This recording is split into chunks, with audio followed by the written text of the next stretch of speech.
Welcome back to the Talking Sports Podcast, hosted by Peter DiBiasi and John Rocco Trumpbour, right here on YouTube, Apple Podcast, and Spotify. Guys, welcome back to another episode of the Talking Sports Podcast. If you are on YouTube, drop a comment, drop a like, subscribe to the YouTube channel, almost at 4K. If you're an audio listener, Apple Podcast, Spotify, drop a review, follow us, all that fun stuff. And as always, we are sponsored by Underdog Fantasy. You can see it above me. I mess this up every time. You can see it above me. Use code TSP for 100% deposit match up to $100, minimum of $10. All that in the description. College football starting, NFL. Get signed up on Underdog Fantasy, the best fantasy betting website we got out there. And as always, follow us on Talking Sports PD on social media, Instagram, Twitter, TikTok, all in the description as always. And as you guys can tell, that is not JR. JR is currently in France. He'll be back for our NFL preview next week, but joined by one of my closest friends, Ryan Matson, who if you guys have been a follower of the podcast, he came on 2 years ago for the college football playoff 2 years ago, and he dropped his analysis. Was pretty much wrong, but it's all good. But Ryan, how are we doing, man? Doing great. Yeah, so I was on before the Bama, Cincy, Michigan, Georgia playoff. Mm-hmm. Wasn't my best performance. Big Michigan to win it all. That obviously did not happen. But yeah, I'm super excited for this season. I went to Wisconsin, so big Big Ten guy, Badger fan. A lot of change around the Big Ten, a lot of change around the country. So it should be a fun season. Yeah, and we got a lot to talk to you guys about. So if you're in the comments section, drop a comment, drop your playoff picks, all that fun stuff. I'll list you guys what we're going to talk about, and then we're going to get right into it. We're going to talk about some of our favorite QBs heading into this college football season. We're going to drop you guys some of the biggest games, the most impactful games, a surprise team, a disappointing team, the biggest storyline that we think could shape college football, and then the most fun part. So stay to the end, or if you're most people, skip to the end. College football playoff picks. We'll give you guys our 4 picks, and yeah, we'll do that. So let's get started. We got a lot to talk about. Ryan, I'm going to start with you. Give me some of your favorite quarterbacks heading into this impactful season. Yeah, there's a lot of QBs who came back this year, which is fun. I mean, you got Caleb Williams and Drake May are like, I think, the consensus top 2. You have reigning Heisman winner. Will probably be the first 2 picks. So, I mean, they're great. But moving beyond that, you might have him too, but I like Michael Penix on Washington a lot. I mean, the guy's numbers were ridiculous last year. He was at Indiana for a few years. Like, he was good, but Indiana's not the best football program. Went to Washington, had an amazing year last year. They went 10-2, I believe. And their offense should be top 5 again. He should be top 5 in yards again. If he can just stay healthy, that's kind of been the thing in his career. He's had some leg injuries. I expect another big year out of him. Yeah, Michael Penix is one of those guys, one of the many Big 12, Pac-12 quarterbacks that are one of the top tier of college football. It makes actually kind of ironic the last year of the Pac-12, probably one of the most fascinating years of the Pac-12 since USC was at its throne with like Reggie Bush and Matt Leinart. But another Pac-12 quarterback, Bo Nix from Oregon, one of those guys that's felt like he's been in college for 10 years and kind of up and down career at Auburn. I'm not saying he was a laughing stock, but he was in a lot of memes about his career at Auburn. Went to Oregon last year, had a very, very good year last year. Got injured towards the end of the year, kind of affected Oregon's chances towards the end of the year. But he's back for another year, and it puts him, I think, in national title contending team, and also obviously a Pac-12 champion. So I like Bo Nix a ton, and I think along with Michael Penix, has a chance to lead a very good offense for Washington and then for Bo Nix's Oregon's team. Yeah, I mean, those two play against each other. They play pretty early, like midway through the season. That could go a long way to determining the Pac-12 playoff. It was a great game last year, if you remember. Oregon kind of blew it towards the end. They had a 4th down where they went for it, and then Washington won. So that was a great game. So my second quarterback, I'm going to go across the country here. This guy's a lot of people's Heisman dark horse, and I'm kind of on that train. I'm going with Jordan Travis at Florida State. The guy, he's a good quarterback. I mean, he had a very strong year last year. Big improvement from his previous season. He's a big threat with his legs. They have a good run game. Like, they have a good overall offense. Mike Norvell good offensive coach. He did it at Memphis. He only had 5 interceptions last year, which I think is really impressive. Florida State, there's a lot of hype around them. They have 2 huge games early in the season. If Travis can step up in those games, I mean, they can be a playoff team. It's just I like him a lot. Well, Florida State you have LSU, first game of the year coming up on Sunday, and then you have Clemson end of September. Yeah. There's a chance they're 2-2. Oh, There's a long chance they're 2-2. Jordan Travis, one of the Heisman contenders, one of the best quarterbacks in the ACC, is going to have a massive impact.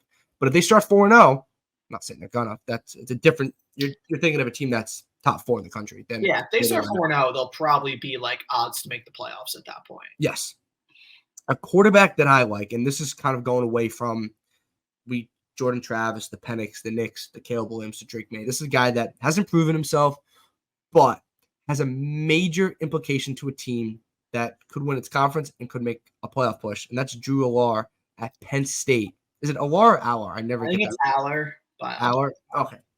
Until he throws a touchdown, we can get his name right.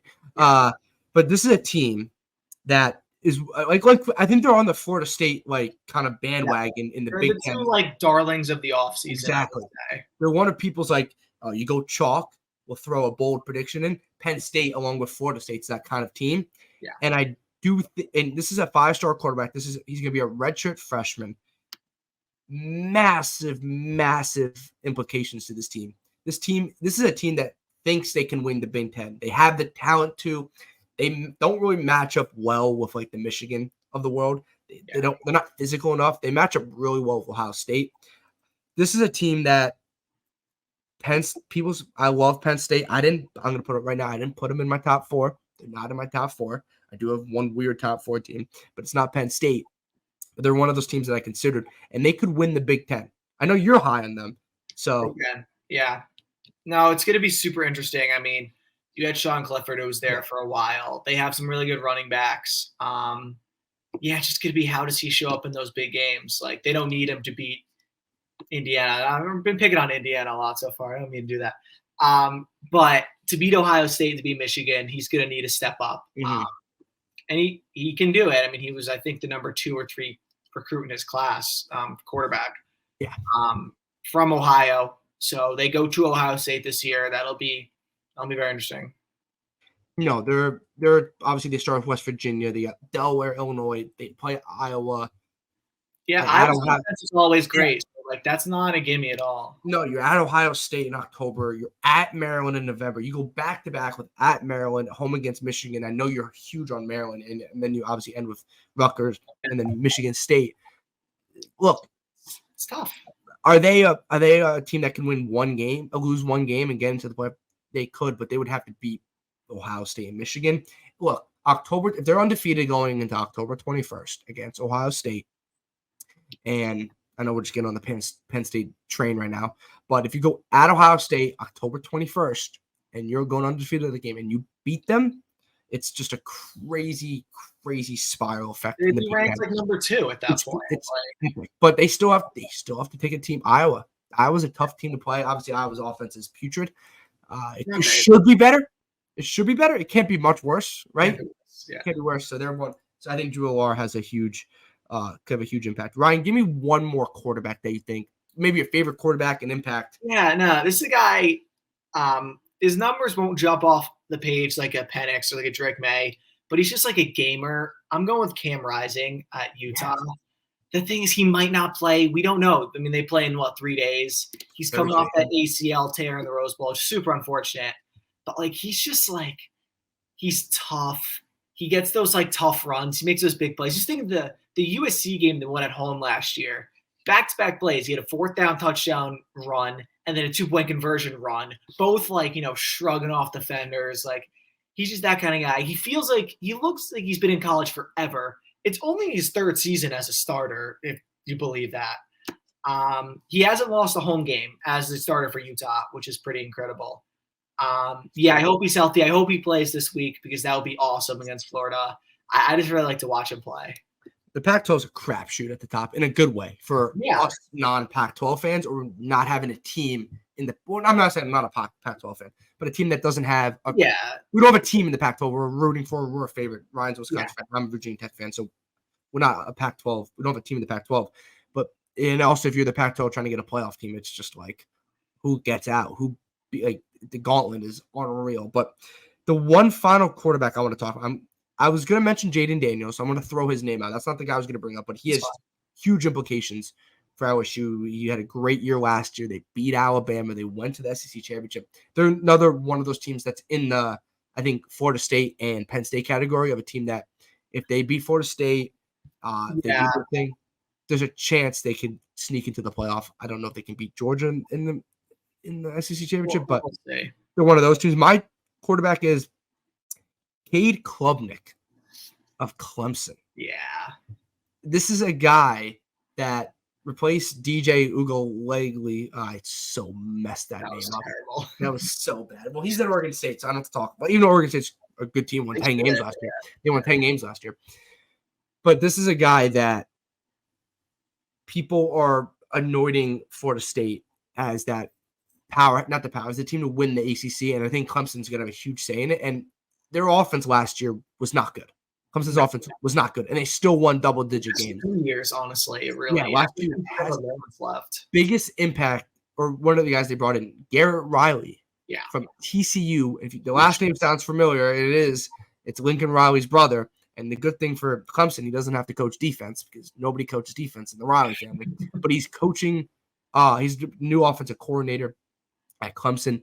Just led TCU's offense to the national championship. Max Duggan, Quentin Johnson, Kendry Miller comes over to Clemson. That's probably the biggest coordinator acquisition in college football. Oh, if he can write Cade Klubnik and kind of bring out his talent that we kind of saw as a recruit, and we've seen from time to time last year, Clemson's going to be right back in the national title narrative. Yeah, I like that pick a lot. I mean, Klubnik wasn't great last year. You can't blame him at all. Like, he was thrown into a situation. He wasn't supposed to start last year. Yeah.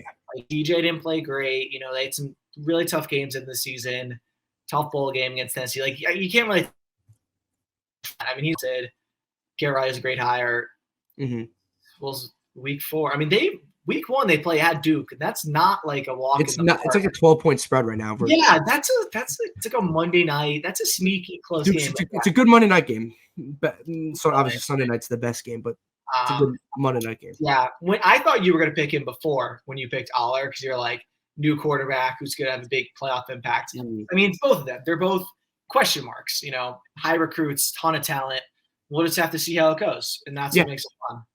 So that's going to do it for our quarterback segment. We're going to move on to 3 of the biggest games of college football that we think that maybe we just enjoy watching the game.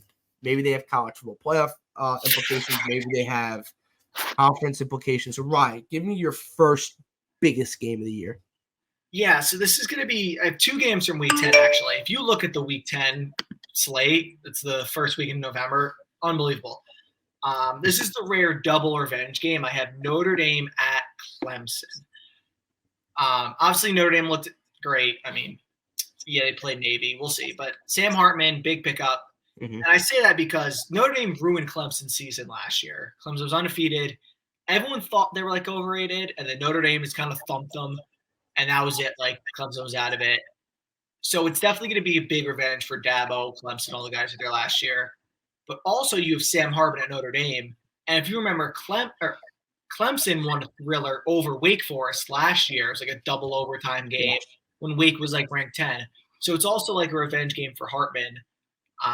It'll be super interesting. Notre Dame's beaten Clemson twice in South Bend the last few years, but going to Death Valley is a totally different animal. If Notre Dame is truly a playoff contender, they're going to have to win this game. And if Clemson's truly a playoff contender, they're going to have to win this game. Oh, it's an absolute massive game with obviously Sam Hartman looked great against Navy. I want to obviously see a little more, but it looks like if Notre Dame has a legit quarterback, and I think Sam Hartman is a legit quarterback, they're a 10-11 win team. The first game that comes to mind, week 2, Texas at Alabama. This is a game that we saw last year that Texas I hate playing the game where arguably should have won. I hate that game because football injuries happen in football. But if Quinn Ewers doesn't leave that game, there's a strong chance that Texas wins that game. And also credit to Bryce Young. The safety, the Bryce Young, yeah. Yeah, and credit to Bryce Young, who played out of his mind. Yeah, and he played out of his mind most of the year. This is an interesting game. Like, I think Texas is better than they were last year. Obviously, even if they lost B. John Robinson's a little more hype. I'm not getting on the Texas bandwagon. I can't. I'm gonna get. You're gonna get burned. You always get burned. You can't pick them as a playoff team. Yeah. Yes, you can pick them to win 9-10 games. Say they go 10-2 and they win the Big 12. I'm not gonna get mad at you. Whatever. Great season. They're going to Tuscaloosa. This is an Alabama team that does not have a quarterback. Is it Ty Simpson? Is it Joe Milrow? They brought in Tyler Buckner from Notre Dame. This isn't like Sam Hartman coming in from Wake Forest. This is an interesting quarterback battle for Alabama. If Texas goes to Alabama week 2 and beats them, oh my goodness. It's going to flip the college football world upside down. This is a massive game with two obviously powerhouses in terms of stature of where they rank in college football as a brand. Yeah. But I think Texas has a chance to win this game. I really do. I don't know if I trust, and I don't know who does Alabama play week 1. It's right. Week 1 they played on one. So it's not like we're gonna. The only thing you can get from their week 1 game in their quarterback is just like if he stinks. Because if he's good and throws for a couple touchdowns, you're like, well, they played Middle Tennessee. Yeah. But if he stinks, you're going to be like, oh, boy. And Texas is Bryce, so, like. They're both going to be 1-0. Yeah. I'm excited for that game. It's a week 2. It's early. It's right after the Florida State LSU week 1 game. We get Texas at Alabama. Great game. Yeah. I mean, like, game day is going to be there like that. That's a crazy atmosphere, before Texas joins the SEC next year. Then we get it more often. I'm actually going to stick in Tuscaloosa for my second game. I was going to go LSU at Alabama. I mean, this was an amazing game last year. LSU won in overtime, knocked Bama out of the playoff race. The reason I love this game, obviously, is they're both super talented, big rivalry. But these teams just both have a lot of questions for me. Bama specifically at the quarterback. LSU, like, more in the secondary. But LSU was great last year, the great start season. They also lost A&M. They almost lost to Arkansas. Like, they have been dicey. They got blown out by Tennessee. So I don't know, are they really the fifth best team in the country? That might feel fizzle steep to me. And Bama, we don't know. So this game, whichever one of them is real, really top 5, maybe they both are, it'll show.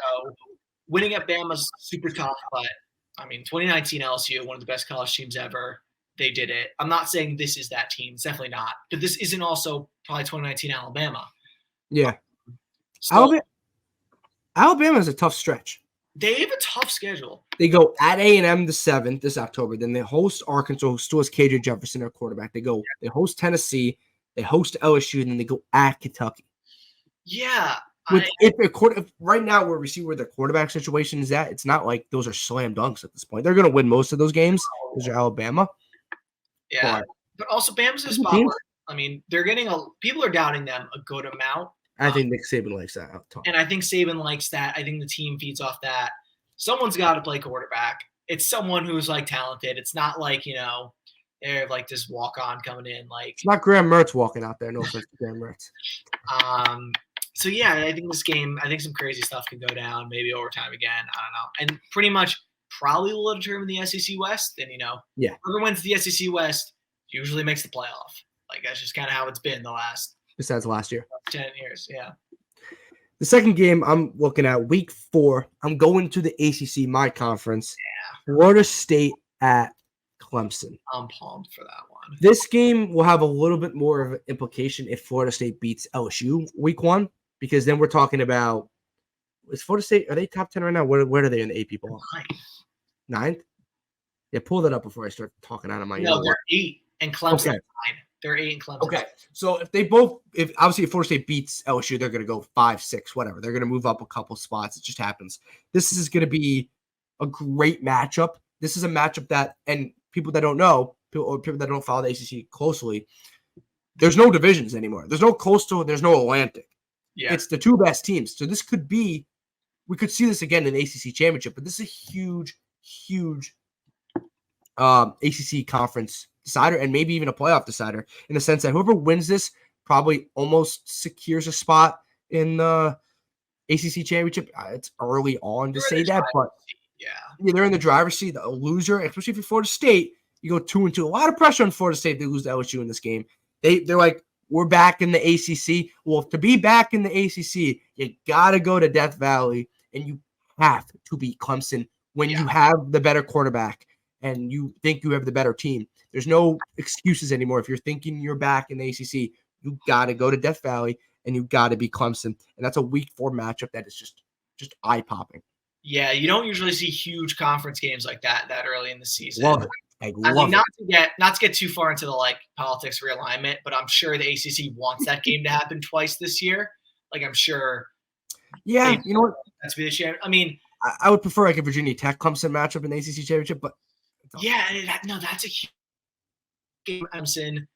I mean, Florida State hasn't won at Clemson in a long time. Jimbo that's what is there, right? Yeah, that's what I'm saying. Like, if you think you're back in the ACC, if you think you're back in the national landscape, you got to go beat Clemson at Clemson. I mean, they brought in a huge transfer class. Like, they had won like 6 in a row to end last year or something like that.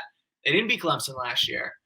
They're not. And Clemson's still doing their thing, not taking in a huge transfer class. Like, they have their program. Dabo runs it the way he wants. And this will kind of – if Clemson loses this game at home to Florida State, that will be a pretty good.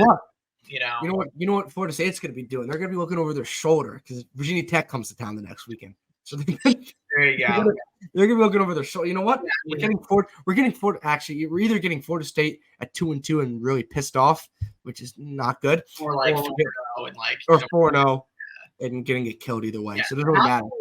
Get on Clemson, but Dabo's got some heat the last few years. Like, he doesn't have a superstar quarterback. Like, for their standards, they've been great.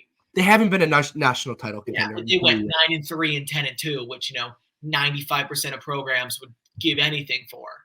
So, I mean, if Clemson wins this game, they're back. Like, they're back to what they were. No. Yeah, 100%. It's a great game. It's September, I think 23rd. September 23rd. It's a great game. Ryan, give me your final game. This is hard to pick. 3 games. There's like 20 of them where you can look at them. Yeah. And obviously stuff will change as teams get better and teams get worse as it happens. But give me your final game that you're looking forward to this season. This one I went a little different. This probably isn't one most people have their eye on, but so pretty much every season, there's a game late in the season where a team that's like in spot to make the playoffs loses to like an unranked team or a lower ranked team. Like when Clemson lost to Pitt. Clemson lost to Pitt. Oregon lost to Arizona State a few years ago on like a Friday night. Yeah. Tennessee, South Carolina last year. Like Tennessee got South Carolina. So my pick, I'll call my shot for that game this year, is Week 12, Michigan at Maryland in the Big Ten. Ooh, I like that. Michigan, they're really good. They have a pretty soft schedule the first 8 or 9 weeks. They probably will be undefeated. The week before this, they play at Penn State. Super tough game. Then they play Maryland. The week after this, they host Ohio State. So this game's right in between their 2 marquee games. Maryland's going to be good this year. They have – you like them a lot. Tagovailoa, he's good. Like, they were good last year. They almost beat Ohio State. They played Michigan and Ohio State close last year. They didn't get blown out by either team. They have good offense. They brought in a good transfer class. I like Maryland a lot, and I think this is a spot where Michigan – maybe they get a huge win over Penn State, or maybe they have a tough loss. And either way, you're looking towards Ohio State no matter what. I think this is a big trap spot. I could see this being this year's Tennessee, South Carolina. Even if Maryland's not as good as I think they're going to be, I still think they can pull this one off. And it's a road game. Weird stuff can happen late in the season. It's a trap game, but maybe you're playing a better team than your typical trap game. Yeah, I feel like I'm kind of discrediting Maryland and call it a trap game. But, I mean, they're not ranked to start the season. They're picked 4th in the Big Ten East because the Big Ten East is so tough. Mm-hmm. And I think this could be a game where something can go down. So I went a little different in my category for my final game, but I went to a Big Ten matchup. It's Week 11. It's Michigan at Penn State. Yeah. This is and you could have put Penn State at Ohio State as well in this Big Ten matchup. But Michigan at Penn State. It's a nooner. It's an early start. It's November, was it 13th? No, I'm doing the math wrong in my head. 11th. Quick math is never good. Michigan at Penn State, November 11th, week 11, towards the end of the year. This is national title implications, playoff implications, also has Big Ten West implications.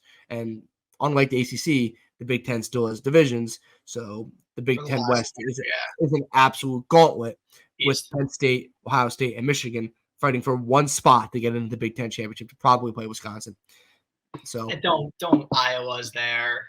Whatever. Fine, to win the Big Ten, probably. Okay. A different conversation for a different day. But I do think this game is one. It's going to show where is Drew Lohr at Penn State. Where is he at his development? If they beat Ohio State a couple weeks before, that's even a bigger game. But even if they lose to Ohio State, this is a massive game because you could have the scenario where they lose to Ohio State and then they beat Michigan, and then Ohio State beats Michigan. No, that Michigan beats Ohio State. They could all beat each other. Yeah, absolutely. Yeah, and then you have that, and then it's a crapshoot. So Penn State, to make the Big Ten West more interesting than it already is, has to either beat Ohio State or Michigan. So I'm looking towards Week 11, Michigan at Penn State, because I think at Penn State it's a little different than when Penn State has to go travel to Ohio State. It's gonna be a great game. I wish it wasn't a noon game. Nice job, Fox, you bozos. Oh, we have big noon kickoff. Make it 6 o'clock kickoff. Who cares? It's a pregame show. I don't know what are we doing with it? It should be nighttime. It should be an 8 o'clock start on Fox. Is that so hard? Yeah, just so we don't get a bunch of anger comments. It's the Big Ten East you're talking about. But what did I say? You said the West. For what? For Penn State, Michigan. I mean, look. I'll talk. You know what? I was thinking of the SEC West. I was thinking of the SEC West. Wow. Yeah, you're right. SEC West is usually better than SEC East. Exactly, and then the Big Ten East historically. Okay, yeah. So yeah, I flipped the divisions. My bad. Doesn't. Yeah. The Big Ten good division. Yeah, the gauntlet of a division, which could unreal. But yeah, that's a great game, and it's going to have massive Big Ten implications.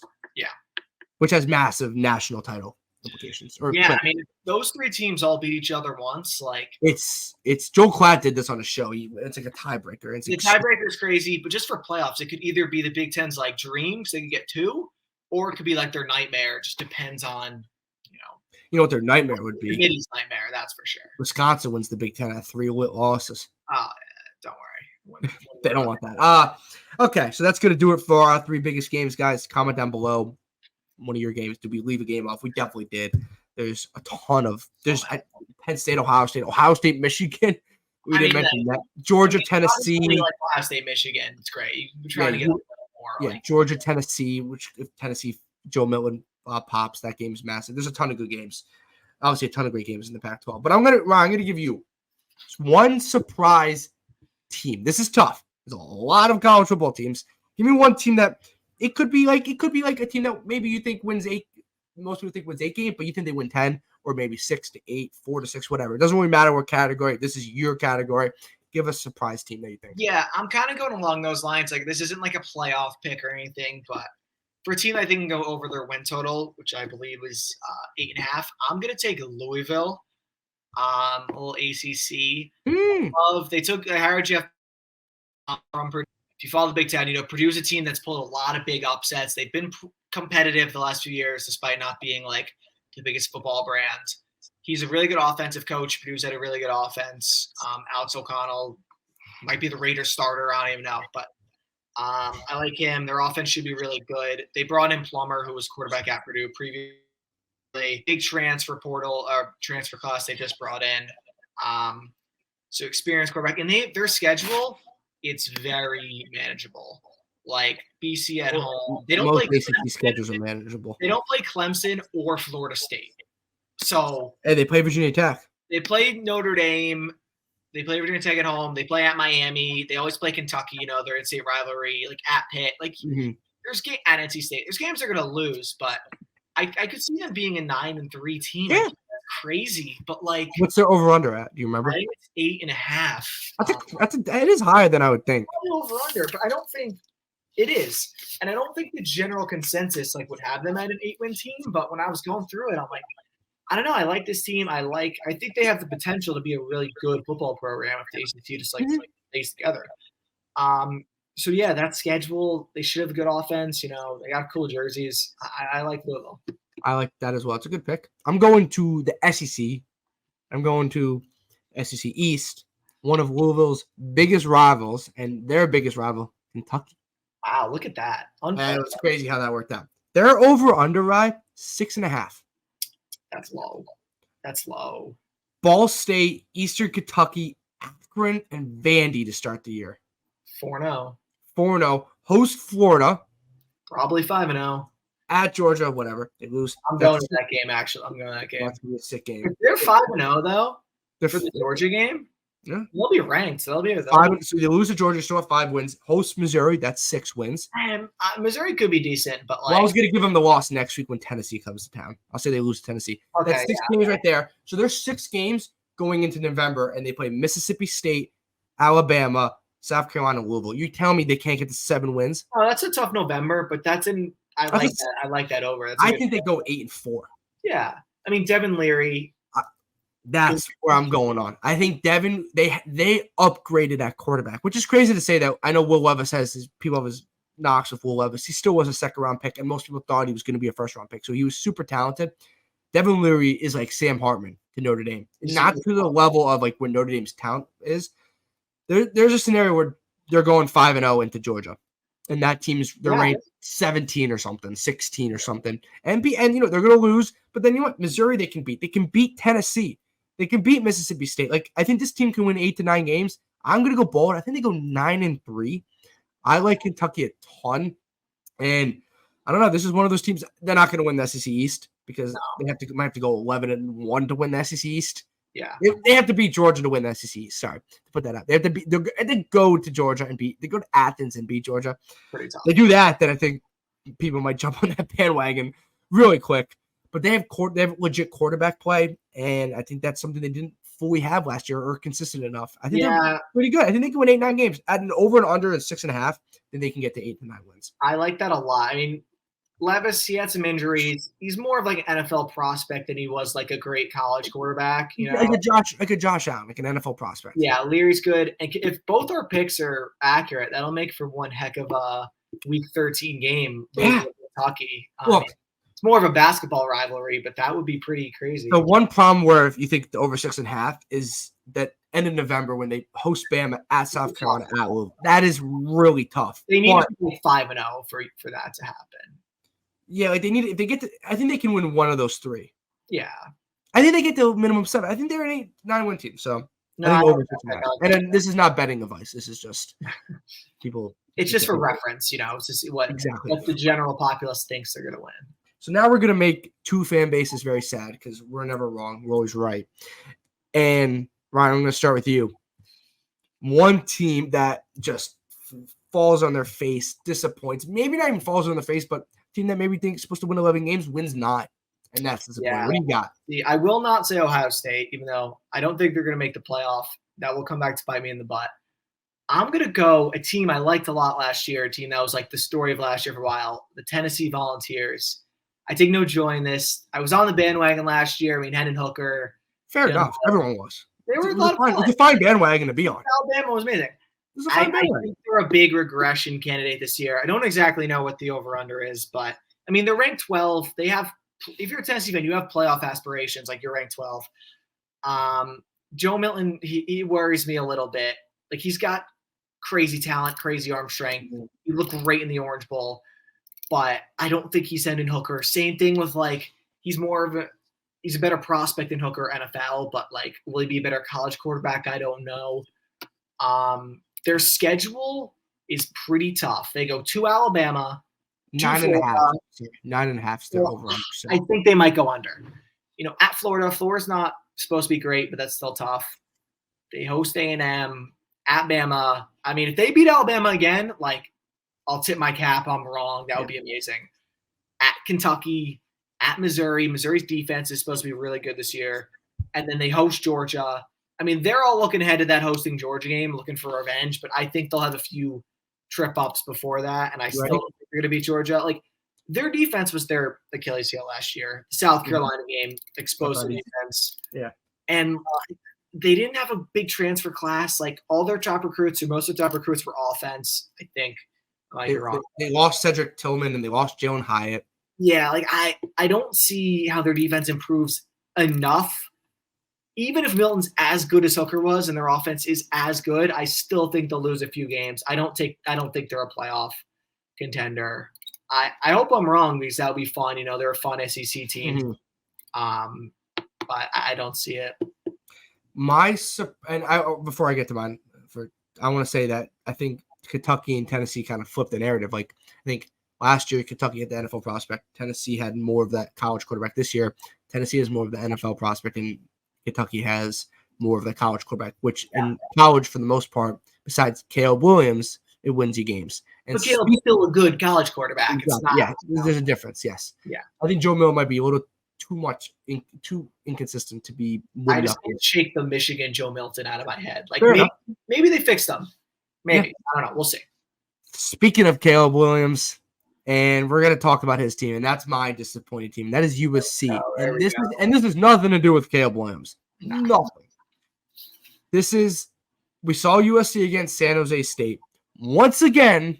Not defend, not tackle. Look, they gave up 28 points to San Jose State, but it looked like they just weren't like their inability to tackle consistently is crazy. It's a crazy alternative that for some reason Lincoln Riley, since he's been at Oklahoma and now at USC, doesn't know what defense is. He literally doesn't. It's cost him playoff games. It's cost him a chance to win a national championship because his team.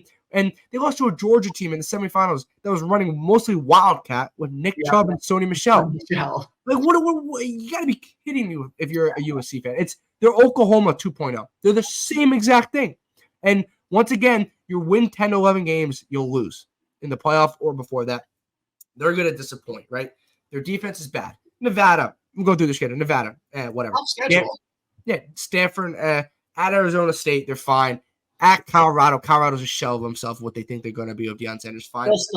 Arizona. Arizona's better than people think. They're a little frisky, yeah. But there's no reason USC should be 5-0. Then you go at Notre Dame. Then you go host Utah. You play Cal. Then you have to go. Then you host Washington, at Oregon, and then host UCLA.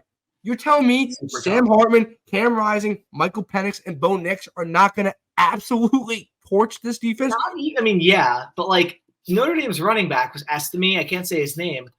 Look at what he might run for 200 yards against them. They're losing one of those games. They're not winning all four, and there's a strong chance to go 2-2. They're out of the playoff race, and once again, that's disappointing. Definitely. I mean, they're starting season 6, right? Yeah. This is a team that thinks they can win the national championship. With that defense, they can't. You tell me You tell me back-to-back weeks they're going at Notre Dame and hosting Utah and they're winning both games, and then back-to-back weeks they're hosting Washington at Oregon and they're winning both games? That's crazy. I mean, what are Notre Dame and Utah? Like, they're physical teams. They're running defense. All 3 games USC lost last year, twice to Utah and then Tulane, they got run over. Physical. Not to get ahead, but when they go to the Big Ten, they're I don't know how to line up with a Michigan or they don't recruit well enough defensively, or they don't recruit a certain talent defensively. I don't know what it is. There's something going on. We don't have the time to get into USC. It's a good pick. That 4-game stretch is brutal. There's a Cal game. Yeah, that 14 stretch. And then Washington pass offense, Oregon can kind of do both. Arizona's frisky early on. You play UCLA to end the year after playing Washington and Oregon. They always have a good offense. So, I don't think look, they're going to start. People are going to be well, they beat Nevada. They beat Stanford. They should beat Arizona State, Colorado, and Arizona. They should start 5-6. No, they should be. What? Yeah. They'll be ranked 3 or 4 by that point, probably. And they go at Notre Dame. Well, that's a great game, too. If Notre Dame wins out, because they'll be top 10. They're 13 right now. And then they go Utah. It's a tough schedule. It's a team that, if USC had a competent defense, I'd be like, oh my God, yeah, they have one of the best offenses in the country. I don't trust their defense. And that's nothing to do with Caleb Williams. No, he's amazing. Again, like you said, if they go 10-2, that's a disappointment for them. Yep, it is. It's all relative. It's all based on like expectations. And Wisconsin and Virginia Tech go 10-2. We're throwing a party. I'll sign up for 10-2 right now. Okay. We're going to move to, for the sake of time here, biggest storyline, right? One storyline that kind of just comes to mind when you think of this college football season. And this is the top. Yeah. This is something you actually touched upon earlier. It's kind of the last dance for the Pac-12 as we know it. So not to get into like the realignment politics part of it, but Pac-12, we've talked about them a lot. It's going to be a really good conference this year. Exactly. USC, obviously. Washington, insane offense. Oregon, really good last year. Should be good again. Utah, they're so consistent under Kyle Whittingham. Like, they're always good. And Oregon State, we haven't even talked about. I mean, what are they ranked? Like 16, I think? 17? Yeah. USC doesn't even play Oregon State this year. That's disappointing. Oregon State, they're like the really physical team. Yeah. Hopefully DJ can bounce back. But that's 5 teams right there that all at least have playoff aspirations. And the history of the Pac-12 the last 5-6 years, I mean, ever since Washington in, I think, 2016, they just eat each other up. Like, they just can't get a playoff team. Think of like Herbert, Oregon 2019, lose that game to Arizona State. And then Utah's lost a few games late in the season. Well, they've all done it. USC last year. If USC wins Pac-12 championship game last year, they're in the playoff. Mm-hmm. They might beat Georgia, like the way Ohio State played. Like, and they just eat each other up. But the quarterbacks in that league are awesome. It should be super fun. Great offense. Like, you know, late night game. Washington, like Oregon. It should be a lot of fun this year. And it's sad that this is the last year we'll see it like this. It's a fun conference. It's a fun conference. Even like Arizona, Washington State, they're no. Colorado's fun. They're gonna be bad, but they're fun. They have Deion Sanders. Number one transfer class. I mean, they were 1-11. If they go 6-6, like that would be amazing. If they win 4 wins, 4 games, that's a win. Yeah, in my opinion, like, if you're a Colorado fan. It's gonna be super fun this year, mm-hmm. and I really hope they get a playoff team. Like, you know, they might. They might. A lot of playoff caliber teams. They all play each other like 4 times. So that's the problem. They need divisions.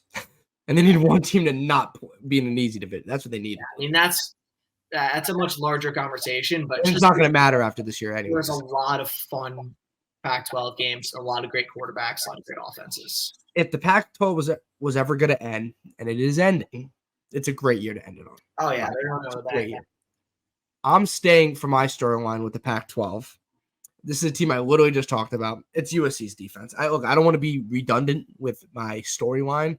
I could go to Georgia's quarterback situation, or Ohio State's quarterback situation, or Alabama's quarterback situation, or what to make of Florida State versus Clemson in the ACC.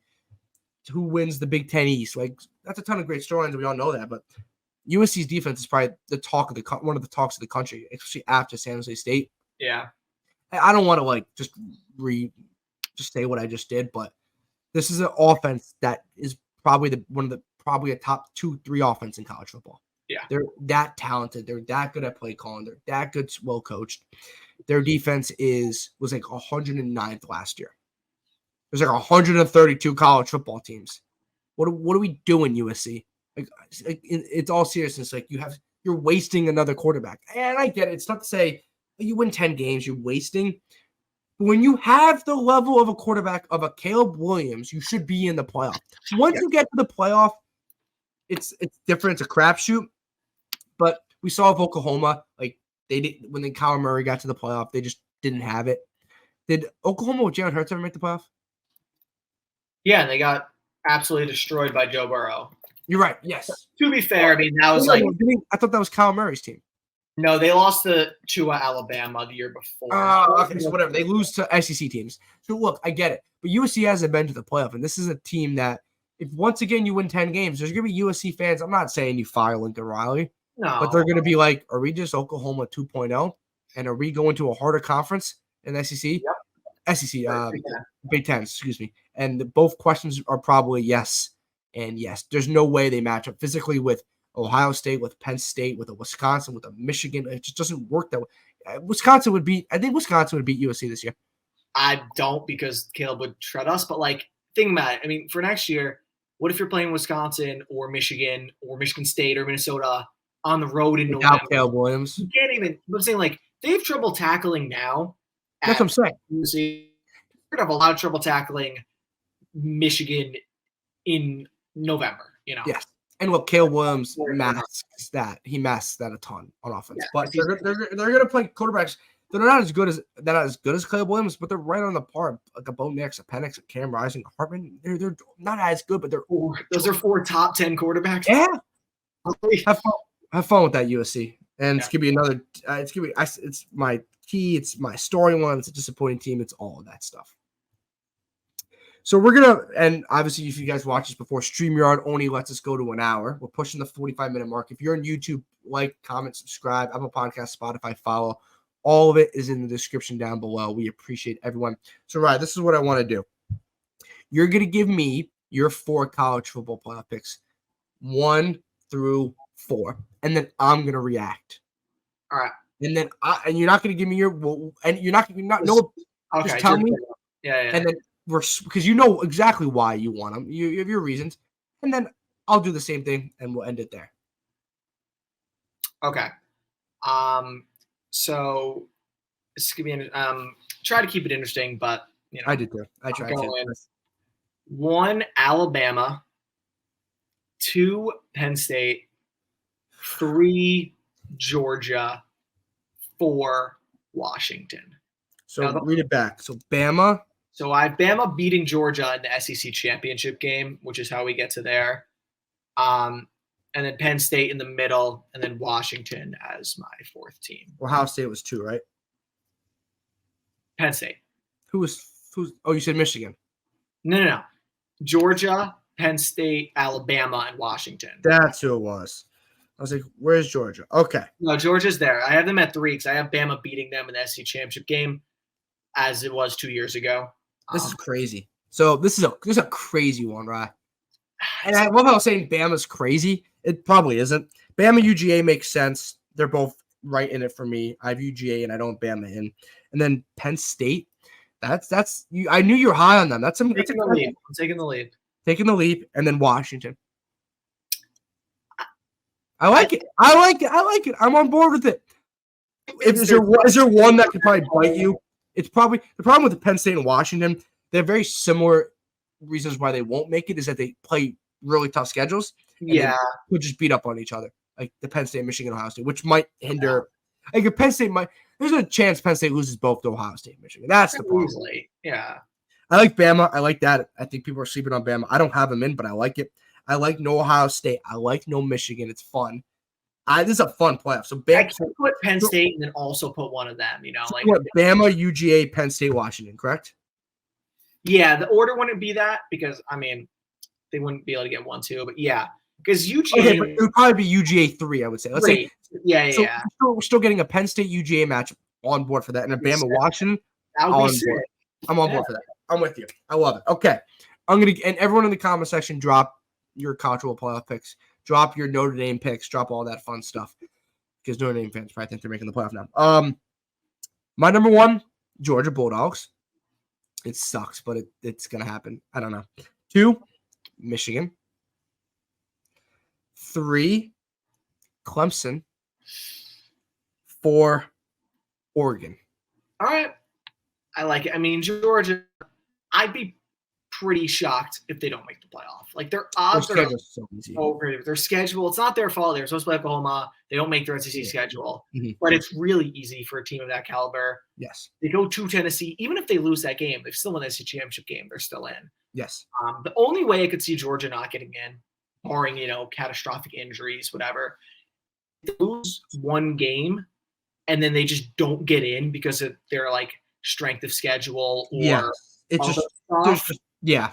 If they just lose SEC championship to Bama, and not to talk about Wisconsin, but 2017, Wisconsin was 12-0, lost the Big Ten championship against Ohio State, didn't make the playoff. Didn't deserve to make the playoff. I'm not arguing that we should have. Because the strength of schedule wasn't good. Yes. If that happens to Georgia, it's the SEC. They're Georgia. They'll probably still get in. But if there's you have a 11-1 Michigan or 12-1 Michigan, 12-1 Ohio State, 12-1 Notre Dame, I don't know. The scenario could break where that could happen because I don't see them losing more than one game, barring crazy stuff. You said Michigan. They're great. Michigan too. Win the Big Ten, they'll get in. Clemson at 3. I like Clemson because we both, I think they're going to beat Florida State at home. When you say I do. So if And they beat Notre Dame too. And then they get Notre Dame. Then they're looking in, unless, I mean, they could beat Florida State, lose to Clemson, or lose to Notre Dame, and then lose to Florida State again. Like, there's obviously a lot of ways it could happen. Yeah. I like that pick, though. I like a bounce-back season for Clemson. They have super strong roster. I mean, they're always going to be good. Like, that was a great coach. Like, I like that. And Oregon, I mean, we're both just kind of picking a Pac-12 team that has the talent. They all have – Oregon was a lot closer to making the playoff last year than people realize. They played Georgia, they got crushed. Then they won like 8 games in a row. Then they lost to Washington in a game they won. And then at that point, their season was over, like, you know, for playoff-wise. But, like, they've been a team that the last 5 years, I think they've just missed out on the playoffs like 3 times. Like, I know. And we get Bo Nix in the playoff. What's wrong? Who doesn't want that? You tell me you don't want Bo Nix having fun in the playoff? Revenge on Georgia for his Auburn days. They'll get rolled by the Michigan Clemson game would be cool, I think. But I like your games better than mine. Yeah, because Bama Washington will be a shootout. I like your games better than I like Michigan Clemson. Michigan Clemson would be so boring. That'd be pretty boring. Just because the way they play. And you know Georgia would just crap on them for some reason. Yeah. So you don't have Bama. You have them losing 2 games. I have them at 6, and I have Ohio State at 5. Yeah. To briefly bring up Ohio State before we finish here. Like, they're really good. I'm not going to talk about how they're not. I mean, they've been like the bully of the Big Ten my whole life, except for Michigan now, apparently. But their schedule's tough. They go to Notre Dame in the non-conference. Notre Dame's good. Notre Dame's really good. They go to Wisconsin, which they'll probably beat us, but that's still not an easy game. 100%. To Michigan, obviously, and then Penn State at home, Maryland. Like, that's a tough schedule. With the new quarterback, that's not CJ Stroud. Exactly. Like, I'm sure their quarterback, whether it's McCord or the other kid, I forgot his name. Devin Brown. Yeah, they're both super talented. They're Marvin Harrison. Like, their offense going to put up insane numbers. That's a tough. I can see them losing twice, 10-2, and then for them that's a failure because you have like people knock on Ryan Day, and rightfully so. He's been inconsistent, like at the top with where Georgia. Yeah. But you can't knock him for having great quarterback play. He's developed quarterback. Yeah, no, I think and look, it's a different team than they were last year because they have a different quarterback and different roster, but they were really close to beating Georgia. Like, they were this close to winning the national championship. They're a field goal away from beating exactly. And they would have beat TCU. They would have beat TCU. This whole narrative, this whole offseason would be completely different. Came down to 1. I mean, but special teams matter. 1 kick, even and then. Marvin Harrison also getting Harrison. But they were also 1 Tennessee choke away from not making the playoffs. Like, it goes in a bunch of directions. Yeah, that's why college football was awesome. And people that tell you college football is not awesome are sad people. You need a team. I feel like you need like a team. Because I think I'll watch college football on Saturday, right? But like I'll put my Virginia Tech game on if they're playing at the time, and I'll put another game on. But I'm not like running to the TV for a 3. I'll try to watch every game, but like you only can watch 1 or 2 usually. You know what I mean? It's one of those type of things. And I do think you need a team because then you just like you watch, enjoy. Well, what's your connection to Georgia or Alabama? Or else. Make up a fake lie that your cousin's dog went to Alabama and call it a day. Not Alabama. Once you have a team, then you have like reasons. Well, people don't know. I know we got to get out of here before we run out of time and Streamer gets mad at me. And I appreciate everyone that's listened. It's been a fun, obviously, episode. But Ryan used to not saying hate college football. You didn't have a team. You didn't like college football. No, not until I went to Wisconsin. I mean, I would watch the big games, but I would just like root against Alabama or something. And now his wife, he wakes up every morning seeing if California's in the ACC. Yeah, we can have a whole realignment podcast. We can do it. There's too much going on right now. That's sports related, but the realignment's crap's awesome. It's not awesome. There's so many games. I mean, week 1, you got Carolinas play each other. Yeah, Duke Clemson. I like Duke Clemson, TCU, Colorado. Like we'll see. That'll be interesting. And then obviously you got week 2. You got Texas at Alabama, which I'm stoked for. That's a big one.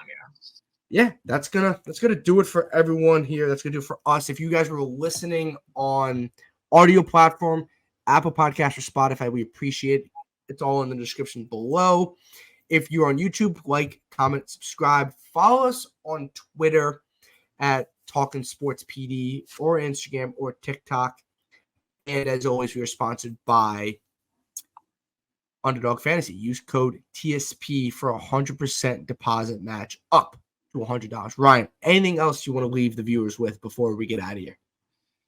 So this is a great season. I mean, this might be last year the 14 playoff, last year the Pac-12. Like, there's gonna be a lot of changes after this year, so just kind of take it in.